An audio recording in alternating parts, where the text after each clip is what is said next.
O STF impôs regras para acabar com a superlotação em unidades socioeducativas para menores. E sobre isso, em relação também aos desafios de enfrentar a pandemia nesses locais, a gente conversa agora, gentilmente nos atendendo, o secretário da Justiça do Estado de São Paulo e atual presidente da Fundação Casa, Paulo Dimas Mascaretti. Tudo bem, secretário? Mais uma vez, bem-vindo aqui à Jovem Pan.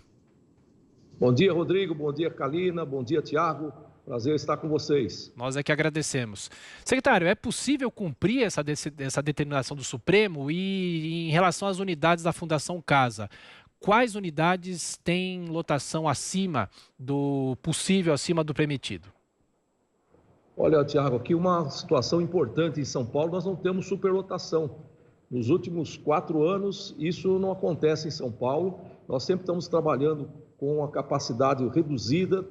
Nós temos, na verdade, 134 hoje unidades, centros de atendimento, e que tem uma capacidade para 8.666 internos, e nós temos, na verdade, apenas hoje 4.410. E mesmo antes da pandemia, nós estávamos trabalhando sempre com uma média de 7.000 a 7.500 internos. Então, já há muitos anos, nós não temos superlotação aqui em São Paulo. Aliás, nos últimos 20 anos, foi feito um grande trabalho de descentralização.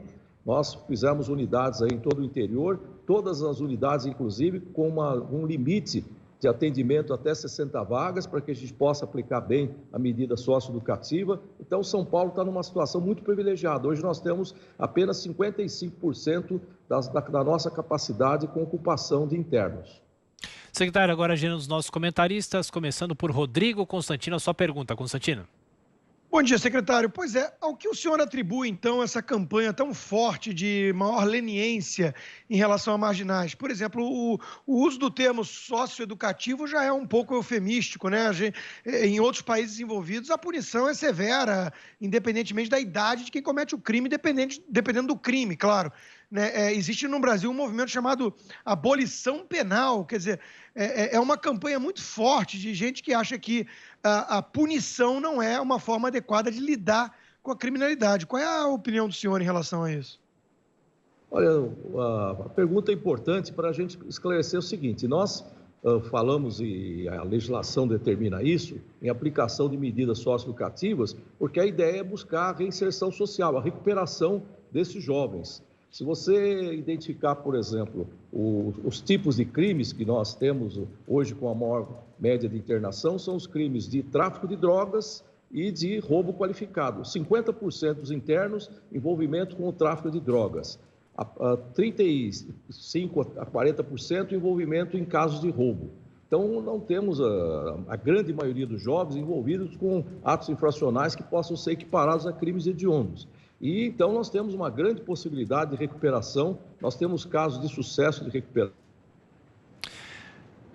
Mas um dado importante também, o espaço socioeducativo, ele tem disciplina, é tudo muito rígido, os agentes socioeducativos fazem a fiscalização diuturna do bom comportamento desses jovens. Quando há algum tipo de desvio de conduta, nós temos uma internação sanção, que o menino fica em isolamento, recebendo o atendimento que deva merecer por conta de eventual infração dentro do espaço socioeducativo. Então, todas as medidas, né, estão naquele sentido de acreditando que podemos recuperar muitos desses jovens, porque, infelizmente, por conta da desigualdade social, hoje se você verifica um foco muito grande desses meninos e meninas, o envolvimento com o crime organizado, com o tráfico de drogas. Isso é um problema muito sério, né? Nós identificamos, por exemplo, que 70% dos internos, eles estavam fora das escolas ao tempo da internação. Então, é um problema, antes de mais nada, socioeconômico, que nós temos que resolver, né? Mas a medida socioeducativa é cumprida com rigor, né? Os jovens têm atividades desde o primeiro momento em que acordam até a noite, não há espaço para ociosidade, tem que cumprir educação formal, educação profissionalizante, inserção em arte e cultura, né? Enfim, tem que se desincumbir dos seus deveres dentro da instituição e só saem de lá a partir do momento em que mostram a possibilidade de recuperação. E o senhor teria, secretário, a taxa de quantos são reincidentes?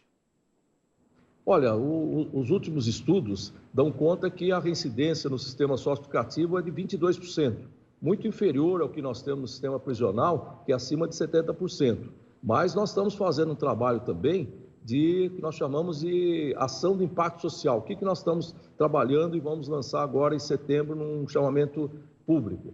Fazer o acompanhamento do jovem depois que ele deixa a fundação, o que nós chamamos de acompanhamento pós-medida, porque não adianta nada você submeter o menino a uma disciplina rígida, ao atendimento, inclusive, psicossocial dentro da unidade, e depois ele na rua não ter apoio familiar, não ser recebido na escola onde ele estudava, não ter possibilidade de ser inserido no mercado de trabalho, não ter oportunidade de cursar uma universidade. Inclusive, nós agora temos, por exemplo, os meninos fazendo avaliação para entrar nas ETEC,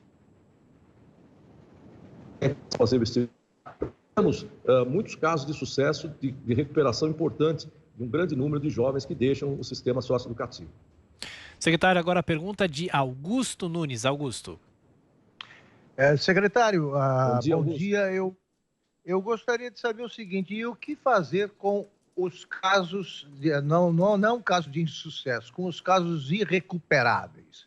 Eu vou de novo citar um caso clássico, porque é um dos crimes que mais me impressionaram aí, né, durante toda a minha vida, que é o caso do Champinha, aquele rapaz que matou um casal de namorados aqui na região do Embu, já há muitos anos, ele já é de idade há bastante tempo, ele fica numa unidade isolada, aí, porque não dá para soltar.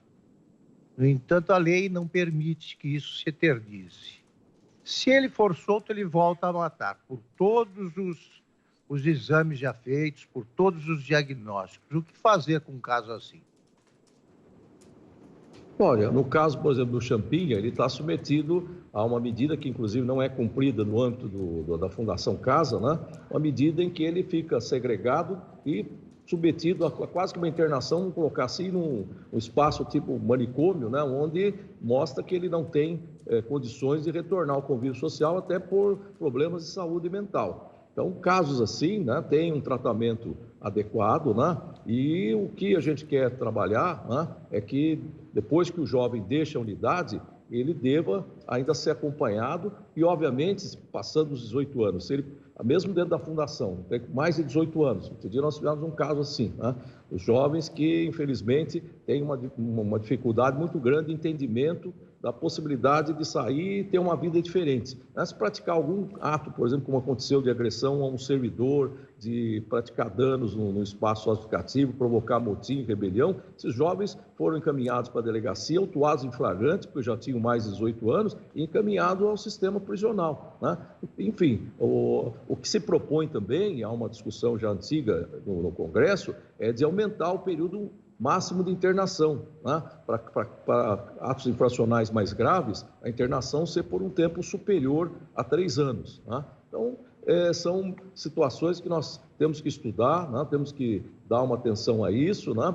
E, evidentemente, como você bem colocou, nós temos casos, infelizmente, e ainda bem que não são tantos, em que as medidas socioeducativas não têm eficácia. Mas, de qualquer maneira, para aqueles jovens que ficaram privados de liberdade por um período e quando praticam condutas graves e não procuram se reinserir dentro da unidade, eles ficam o tempo que for necessário, até os 3 anos, se forem apreendidos novamente, ficam lá, retornam, né, e voltam a cumprir aquele prazo limite de 3 anos, enfim. É um problema muito sério, mas que nós estamos enfrentando.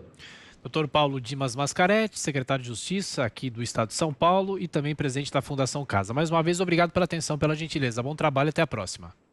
Obrigado, viu, Tiago? Estamos à disposição. Bom dia, um bom trabalho para todos aí.